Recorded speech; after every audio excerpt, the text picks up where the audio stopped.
Dodé. General Kenobi. Olá você, seja muito bem-vinda, muito bem-vindo a mais um episódio do Qual é dos Podcasts.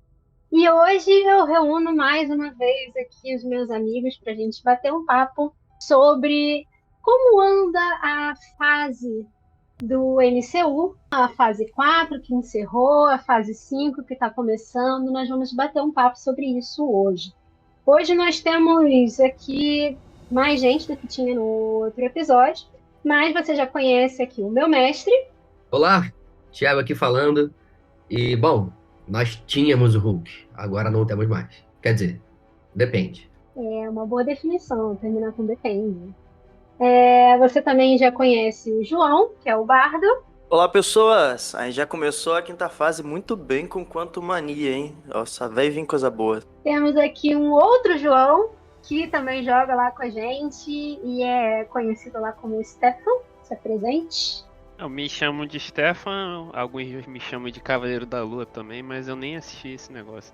Tá perdendo tempo da sua vida não assistindo o Cavaleiro da Lua. E eu tenho aqui uma participação internacional hoje com a gente. O meu irmão, direto de Portugal, conversando com a gente. O nome dele é Marcelo, mas eu chamo ele também de Júlio, então seja bem-vindo, Júlio. Olá, pessoal, Raios, muito obrigado por participar. Eu tô aqui tentando lembrar dos filmes para poder falar alguma coisa. É isso aí. É isso aí. Então vamos lá. Vamos começar então recapitulando o que aconteceu antes de começar a fase 4 do MCU. O que aconteceu antes? A gente teve Vingadores. Eu ia falar Guerra Infinita, não é Guerra Infinita. Errou! Errei. Ultimato. Exatamente. Foi um bom título para esse filme. Foi. Pena que custou tudo pra Marvel. Aquela cena da Gamora falando com Thanos. Gostou? E o que aconteceu aconteceram muitas coisas nesse filme, né? Foi a reunião de todo mundo. O Doutor Estranho conseguiu trazer geral pra cena. Todo o universo Marvel estava ali para finalizar aquele filme. E a gente teve alguns acontecimentos que encerraram a participação de alguns personagens. Não foi um final para eles, alguns deles. Foi simplesmente talvez você apareça aqui ou ali numa série, mas você não vai voltar mais. Foi isso.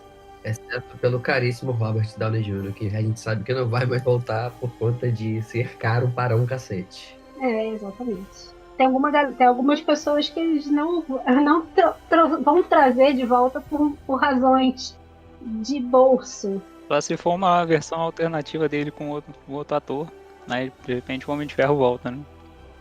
Ia ser Como foi o Tom Cruise. O Tom Cruise não tivesse Mas ele tava gravando Missão Impossível. A Missão Impossível vai lançar agora em julho, e aí não dava pra gravar outro filme com o Tom Cruise. Seria impossível. Sinceramente, eu não sei se eles iriam colocar o Homem de Ferro Superior, o Tom Cruise. Foi uma especulação muito grande que teve aí, né? Dele via como Homem de Ferro Superior.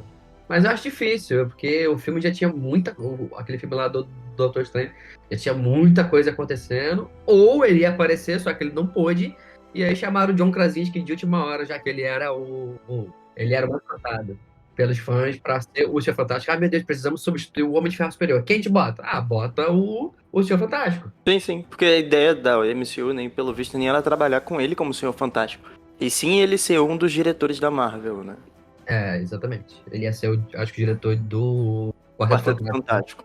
Teve muita especulação, né, do que ia acontecer depois do Endgame. Tipo, um cara morreu, o outro lá envelheceu, também ia morrer pouco tempo depois. A gente ficou naquela, e agora o que vai ser do universo, né? O que eles vão aprontar daqui pra frente. E saíram anunciando que ia ter muitas outras coisas. Então a gente ficou na expectativa do que ia acontecer sem esses personagens específicos.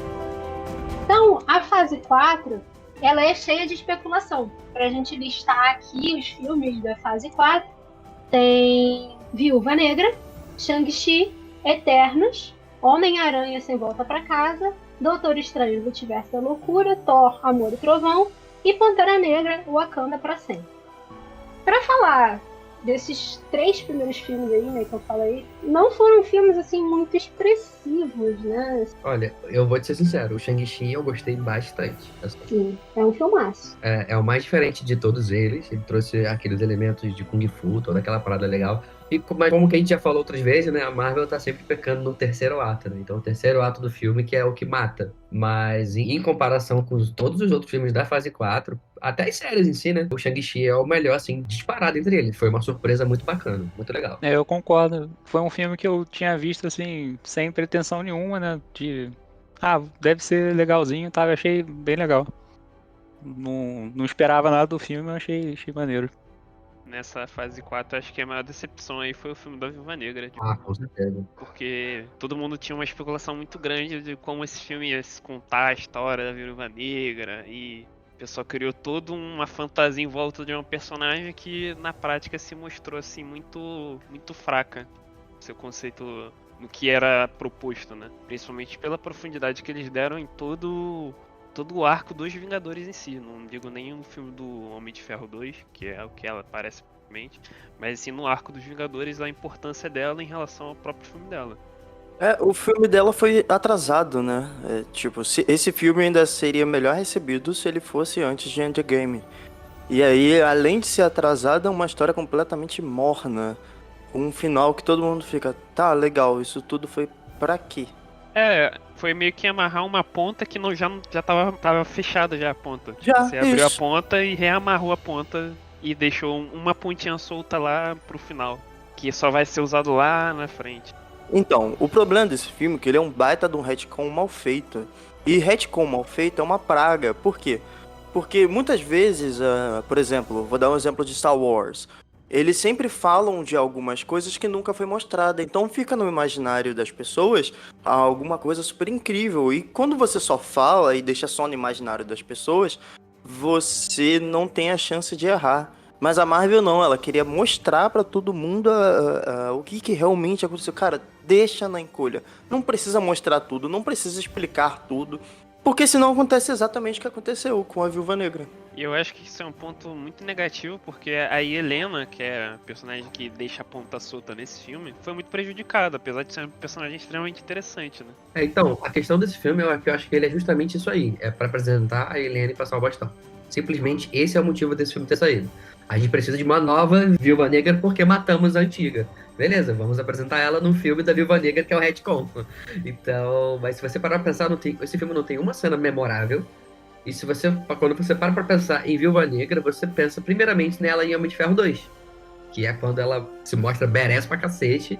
Que a própria Helena, ela zoa, né, quando ela faz aquelas poses e tal. Mas, cara, tipo assim, é um método de luta dela, assim, dela fazer as poses e tal. Claro, né, takes de câmera ajudam a focar parte do corpo da Scarlett Johansson e tal. Mas isso aí eu acho que é coisa mínima. Que é o que eles zoam, né, nesse filme aí. A própria Helena, ela zoa bastante. Mas se você parar pra pensar sobre esse filme ser memorável, ele não é. Quando você lembra de Viúva Negra, você lembra ela em qualquer outro filme que não seja no próprio filme dela. Inclusive em What If. Principalmente em What If. Principalmente em What If. A história simples, né? Assim, normal, assim, não foi nada que surpreendeu, né? Não foi muito necessário, né, o filme, assim. Tirando a questão da Helena, né? Que é a irmã dela. No mais é legal, mas nada demais.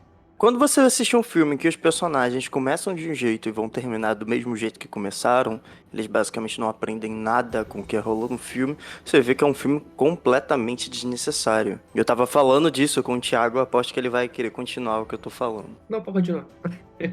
Caraca, eu não imaginava que você ia querer continuar. Eu realmente fiquei até... Então... um exemplo disso, além de Viúva Negra, que ela basicamente começa de um jeito e termina basicamente do mesmo jeito, a personagem não tem muito o que aprender, porque eles limitaram o arco dela até a morte dela, então não tem muito o que fazer, por isso que retcon é uma bosta. Tudo que você tem de evolução da personagem, você já pegou, você já sabe, então não tem mais nada de interessante sobre ela a ser falado, pelo menos não num quase presente próximo. O filme seria muito mais interessante se mostrasse bem ela antes. E antes dela entrar pra SHIELD, por exemplo. Naquele momento em que ela fosse ir pra SHIELD, acabou o filme. Cara, Exatamente. Eu acho que, tipo assim, o filme, ele finalmente explicou o que era o tão caso de Budapeste que ela e o Gavião Arqueiro participaram. Mas se você faz um filme de espionagem baseado nessa história, tá Sim. ligado? Bota lá o Gavião Arqueiro como coadjuvante. Pô, já poderia ter o treinador como vilão e tal, enfim, não ser aquela porcaria de ser a garota com uma inteligência artificial na cabeça, sabe? É algo tão ruim, mas tão ruim. Mas se eles fazem um filme de espionagem focado na história de Budapeste, que eles falam durante 3 filmes, lembra de Budapeste? Eu lembro de Budapeste. A gente fica, tá, deve ter sido algo muito maneiro esse negócio de Budapeste. Por que não faz um filme sobre isso? E não.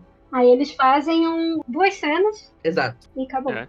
Isso. E quebra todo o peso emocional que tem nessa questão de Budapeste, que um deve o outro, e a briga da joia da alma, e tudo isso se perde nesse filme. Tipo, se você não assiste o filme, aquela cena da disputa de quem se joga pela joia da alma é muito maior do que depois que você assiste esse filme. Você fala assim, nossa, é sério? Igual o olho do Não Fury. volta desse não, pelo amor de Deus. Não, eu sei que era uma piada, mas o problema é que a Marvel, tipo, tem momentos que você pode escrever uma piada, ela vai ficar excelente, entendeu?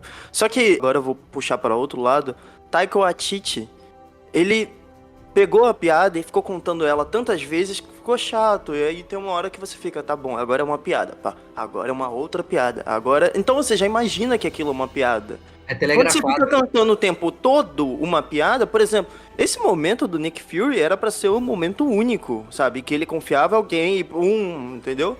E aí, pô, é uma quebra de expectativa ruim. Quando uma piada é uma piada chata, você não ri, você fica com raiva, você fica irritado. Calma que eles vão se redimir, que Invasão Secreta tá chegando e eu tô com muito hype pra essa série. Esse é o seu erro. Esse é o problema. O problema é você tá com muita expectativa. A gente tem esse erro de ir com muita expectativa. Eternos não teve. Então, ele e nada é a mesma coisa. A contribuição que esse filme traz pra Marvel é uma coisa assim surreal. É como você pegar uma colher cheia de comida e jogar no chão, tá ligado? Porque ele não contribui em nada. Tem um gigante do tamanho de um planeta, com a mão pra cima, a cabeça pra E por cima. que raios ninguém Pô, eu ia falou falar disso ainda? Ninguém nunca viu aquela bodega, ninguém nunca comentou sobre aquilo. Os caras chegaram de nave no filme, 2 filmes do Guardiões da Galáxia, que eles chegam de nave, passando pela Terra, e nem aparece a bosta do gigante ali, nem um dedo dele. Vocês perceberam isso? Eu não desgosto, na verdade, de Eternos. O problema de Eternos é que a própria Marvel ignorou esse filme. O maior problema desse filme é a falta de profundidade nos próprios assuntos que ele tende a tratar. Por exemplo, na cena em que aparece lá o Doug discutindo para ele se ele pode interferir na invasão espanhola, é uma cena que deveria ter um peso muito forte, porque ali é o momento que os Eternos se separam. E ali deveria ser um ponto em que, por exemplo, quando aparece os aliens em Nova York, obviamente os Eternos deveriam ficar sabendo daquilo, e obviamente eles tentariam, tipo assim, se segurar pra não tomar uma atitude ali. Isso eu tô falando dos Vingadores 1. Isso deveria ser um pouco óbvio no filme, e não é tratado. A mesma Pois é. coisa, o caso de Sokovia. Cara, como assim os Eternos cagaram pro caso de Sokovia? Tipo, quase destruíram o planeta Terra, e aí não nasce Celestial. Como assim? Quase ferraram o meu objetivo principal de estar na Terra. E não vou fazer Tipo, nada por isso. E não vão fazer nada por exato. isso. A parte final dos Eternos, eu acho que ela é muito impactante. Só que, cara, o universo Marvel na fase 4 não chegou nesse nível de impacto. Não tem necessidade de você apresentar um Celestial, chega, toma 3 pessoas de dentro da Terra e fala assim: vem cá que vocês vão me convencer a não destruir a Terra. E até agora ninguém falou absolutamente nada. Ninguém nem sabe quem é esse Celestial. Não teve nenhuma menção a esse Celestial. Nem no filme dos Guardiões da Galáxia. Teve sim, teve uma mençãozinha de meio segundo numa televisão na série da She-Hulk. Só. Então, assim, eles botaram coisas muito pesadas num negócio que depois se provou, tipo, fútil. Você não trouxe aquele peso emocional, dramático e, tipo assim, caraca, a gente precisa salvar a Terra. Não teve esse peso. Acabou durante... O próprio filme, ele perde esse peso durante o filme. Existe uma coisa que a gente chama de Dragon Ballização, né?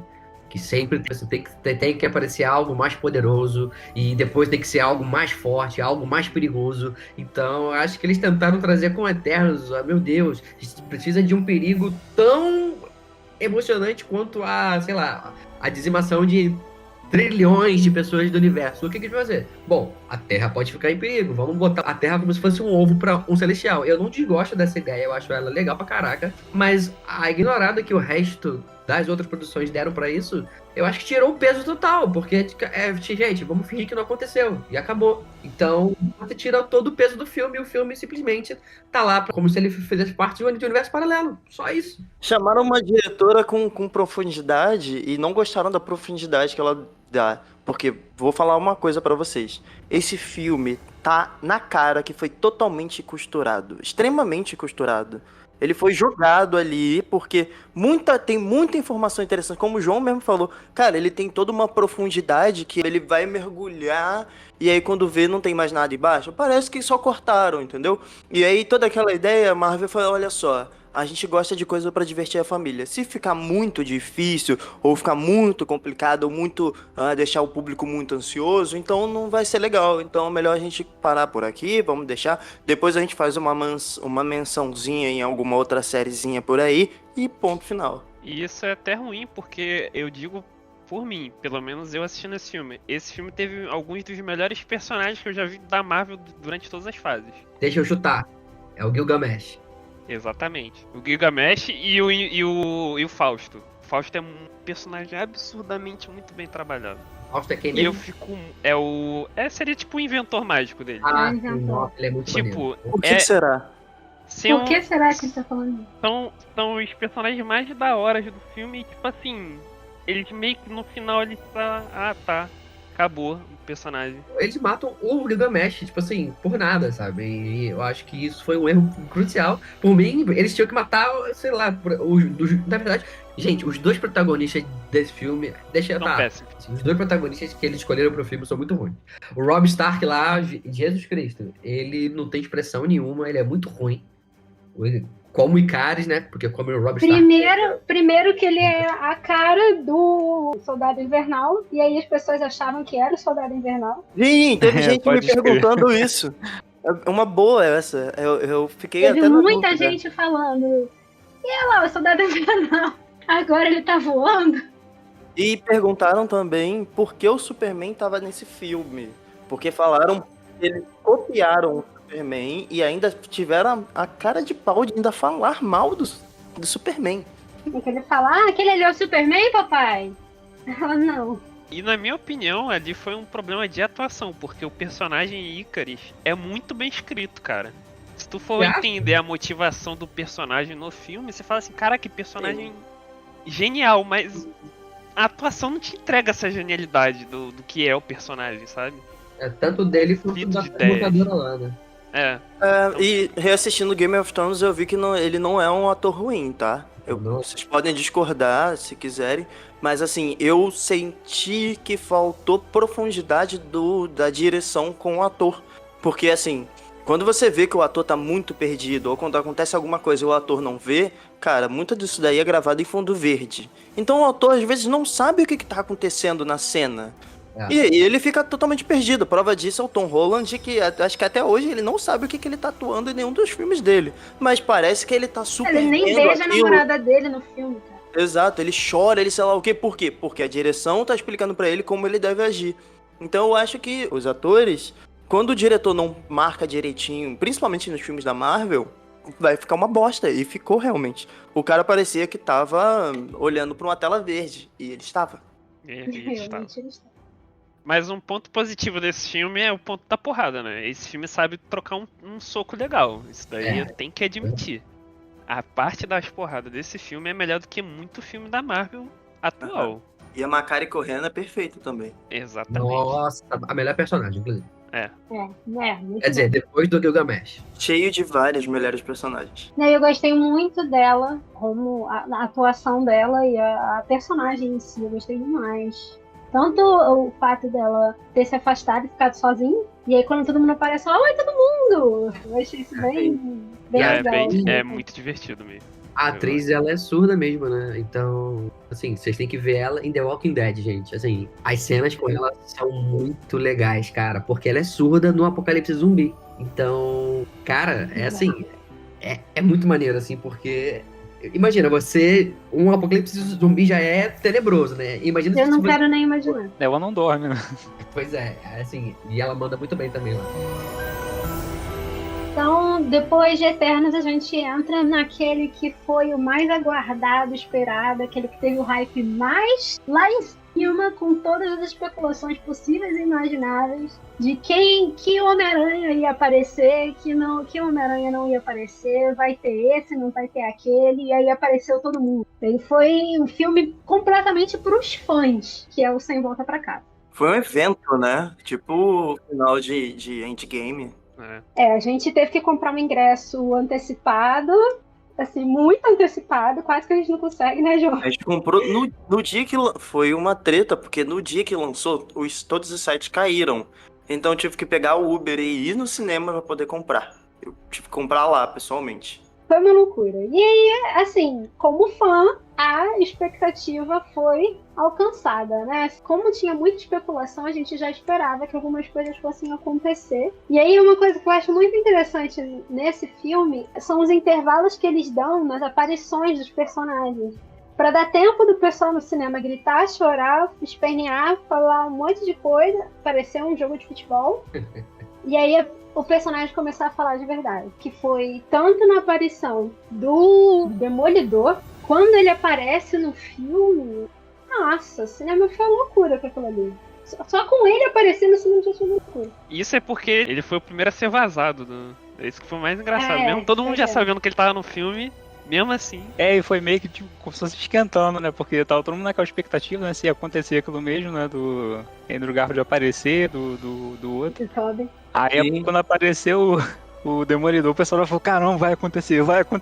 Aí o pessoal animadão no cinema. Porque não tinha sido confirmado exatamente se ele iria tava naquela especulação. A Marvel só falou que ele estaria depois que ele apareceu. Uhum. E o cinema gritou bem antes do Andrew Garfield aparecer. Vocês lembram dessa cena? Porque eles falam, eu consigo mexer lá com o anel do poder, que a Marvel adora fazer isso, né? O cara simplesmente pegou o anel, começou a mexer do nada, prendeu. Críticas à parte, a fanservice nessa cena foi tão boa que ele falou, eu vou chamar o Homem-Aranha. Mas você sabe onde é que ele tá?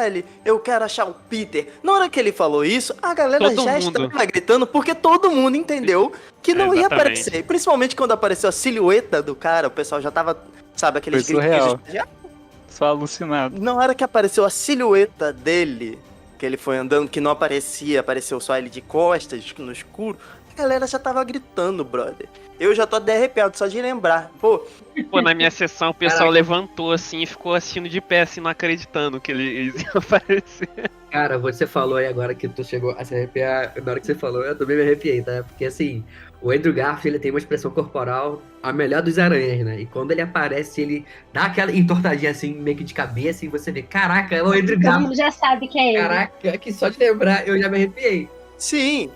E eles foram muito espertos, cara. Sabe por quê? Porque a foto do Andrew Garfield meio que tinha vazado, mas a do... Como é que é o nome? Do Tobey. Do Tobey não. Então ninguém tava sabendo se ele realmente ia aparecer. Muita gente ainda tava nessa. E aí outra, seguraram ele. Aí na cena foi conversando, tararã. E aí todo mundo falou, tá, tudo bem. Se só aparecer ele, o filme já tá salvo. Só que aí o cara vai falar o quê? Pô, não é você que eu quero. Eu vou chamar o próximo. Aí todo mundo... Já era. Na hora que o Tobey Maguire aparece... Aí é loucura mesmo, sabe? Aí a galera tava chorando já. Já tava chorando, esperneando, desistindo. Não, isso porque tinha acabado de sair de uma cena muito emocionante. Muito triste, né? Foi a cena da morte da Tia May. Então, saiu daquela cena e entrou na cena em que o nerd da cadeira chama os Peters pra poder conversar. O nerd da cadeira. Ele já nunca vai conseguir ser um vilão, ele já é o maior herói da Marvel, só por ter feito isso. Sim, só por ter trazido o Andrew Garfield e o Tobey Maguire, ele já é o maior herói da história.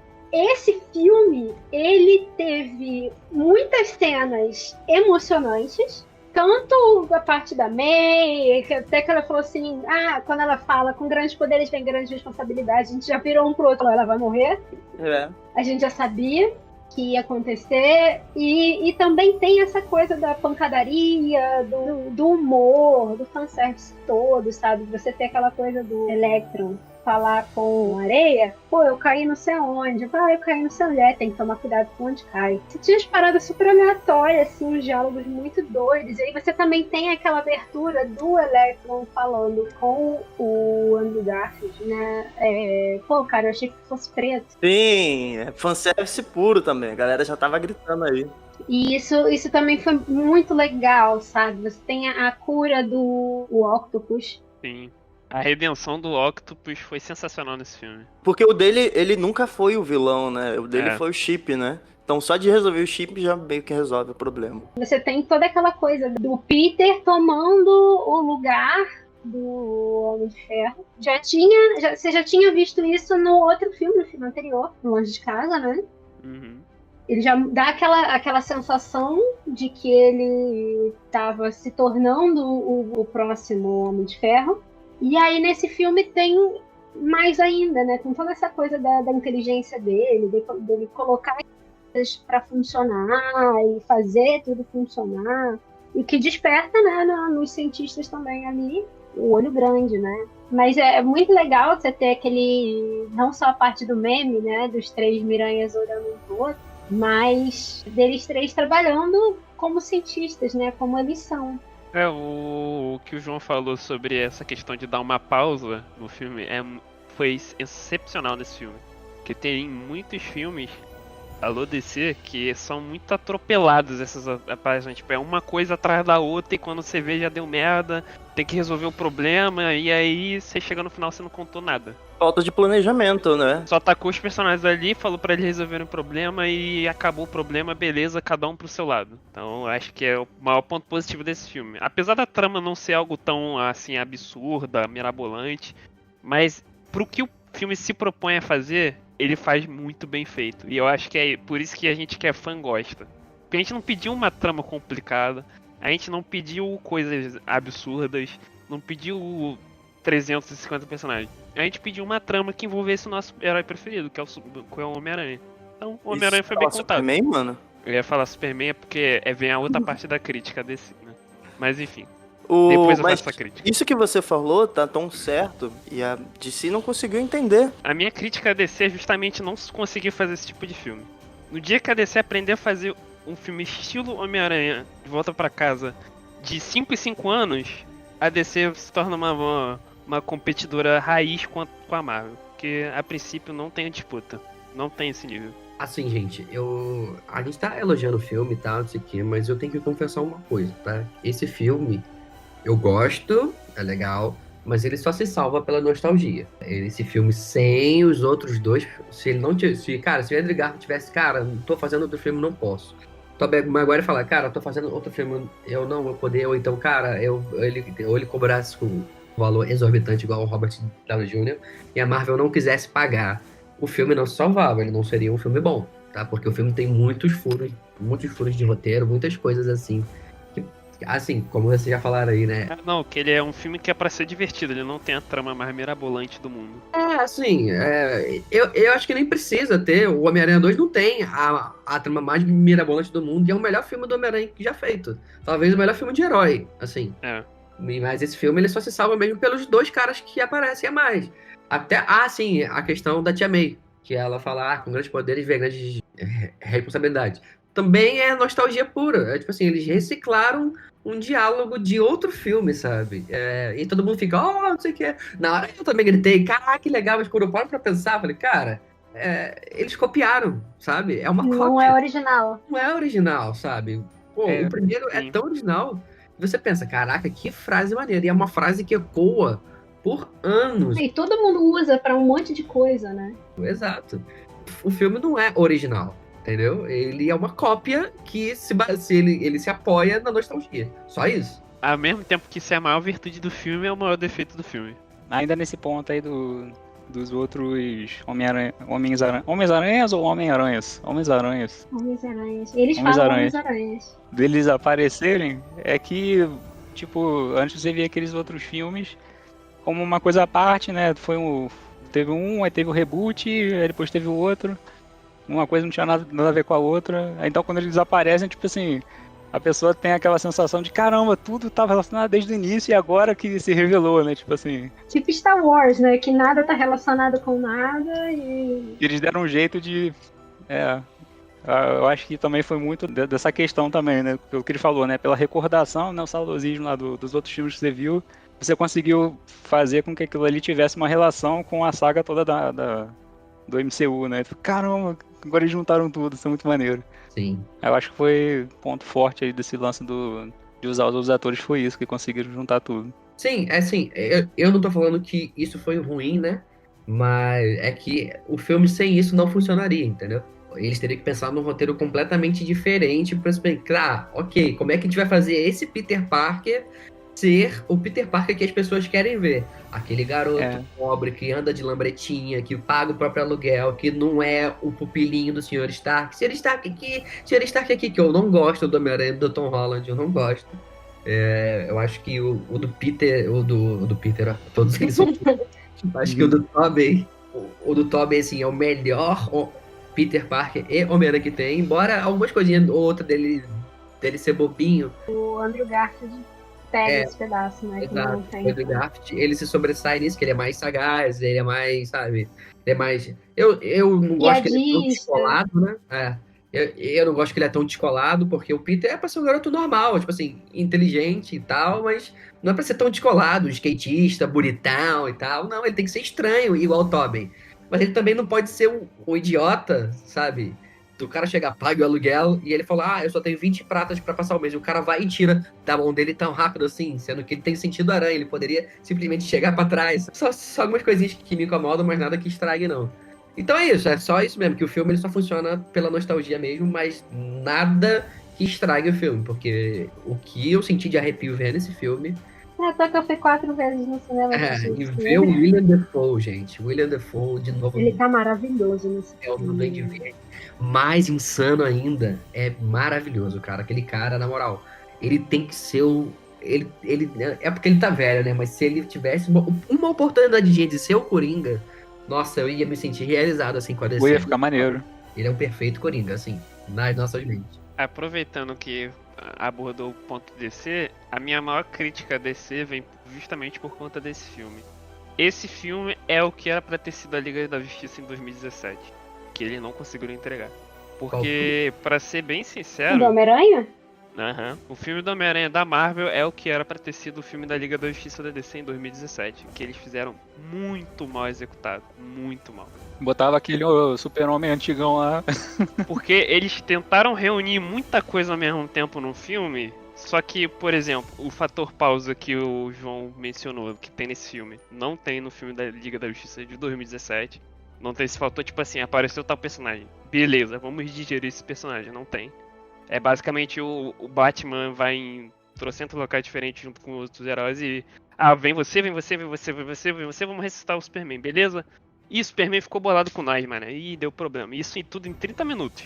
Mano, como assim, cara? Em 30 minutos tudo isso se resolve. E que um filme de 4 horas também não resolveu. Na animação de Liga da Justiça Sem Limite, é mais bem escrito do que aquilo. Isso Com que certeza, me deixa porque eles mais não bolado. se juntam. Eles só no final que eles lutam juntos. Exato. E é muito mais bem escrito do que no filme.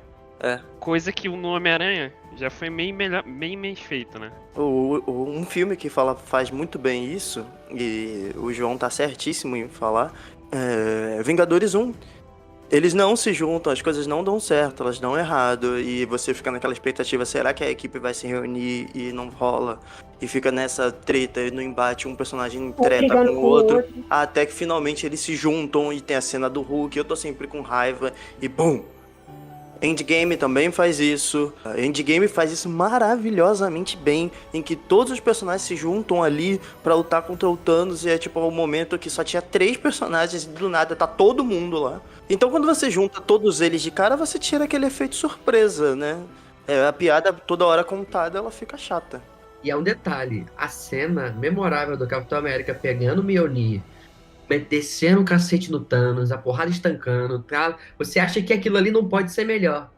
Você acha que, cara, esse é o ápice do filme, uhul. O que mais tem pra acontecer? E aí eles elevam aquilo ao nível hardcore, trazendo toda aquela galera, sabe? Sim. é diferente do que aconteceu com esse filme. Ah, só funciona pela nostalgia. Não, mano. Tudo combinou pra aquilo. Tudo combinou, tipo assim, a galera sumindo no outro filme e tal, e todo mundo voltar. A junção de todos os filmes, tipo assim, a galera lá do Doutor Estranho, a galera de Wakanda, sabe? Os Guardiões vindo lá da. É a lua lá de Saturno lá, do Thanos. Cara, assim, é diferente. Então, quando você pensa, caraca, o Capitão América, ele pega o Mjolnir, o escudo quebra, ele desce caindo nos Thanos e tal, não sei o que, aí aquela parte. On your left. E quando acontece, tu fica. E a trilha sonora, tudo E essa perfeito. referência é boa, tá? É a referência a Capitão América, Sim, Soldado é. Invernal. Isso. Exato. Nossa, até me arrepiei de novo. Sim, é o dever de casa, né? O problema da Marvel hoje, pelo menos nessa quinta fase, pra mim é o seguinte. Rolaram eventos muito grandes, muito grandes. Coisas que nunca aconteceram na história do cinema antes, né? E por causa disso, quando você vai focar, como o Thiago mesmo falou, na Dragon Ballização dos vilões, isso é um péssimo caminho a seguir. Eles deveriam, na verdade, dar uma segurada, né? Mostrar heróis menores, por exemplo. Não heróis menores, mas desafios menores. Tipo, o desafio do Homem-Aranha nas ruas, desafio do próprio Demolidor nas ruas. Coisas assim, entendeu? Aí depois ir meio que gradativamente aumentando pra poder a gente sentir essa diferença que nem todo mundo é como Thanos. Porque se não, eles já querem... o que acontece? Acabou o Thanos. Aí rapidinho eles já falaram, não, agora a gente tem um outro vilão muito mais poderoso, que é o Kang. Que é até o ator já foi dessa pra melhor, porque já saiu da Marvel. E aí agora tem outro personagem mais forte ainda. Pô, se você for lutando só de personagem mais forte, fica aquela coisa tão chata, tão cansativa, que você fica pensando, tá, mas pra que eu tô vendo isso? Porque não tem nada de normal, só tem outro personagem mais forte, não tem mais Que entra na desafio. questão que a gente estava falando da Viúva Negra, né? Se tivesse focado num trecho da história, né? Seria muito mais interessante do que você ficar tipo, pegando só os vilões brabeiras, sabe? Para poder enfrentar e fazer ter o efeito de Vingadores Endgame, né? Não tem como continuar tendo o mesmo efeito. Você não vai conseguir fazer isso. Continua. Você vai ouvir nos próximos episódios. Vocês viram do Guardiões agora? Chegaram a ver já? Sim, com Ainda certeza. Sim. Ainda absurdo. não. Se vocês me derem spoiler, eu vou ficar muito bolado. Eu vi Não, e eu não achei uma sacanagem matarem... Tô zoando. Eu já sei que morre 2. Isso eu já sei. Morre É o 2. quê? Morre? Que morrem 2. 2? Te sacanearam, Caraca, então, te né? deram Dois é spoiler o- muito errado. 2 é o início do filme.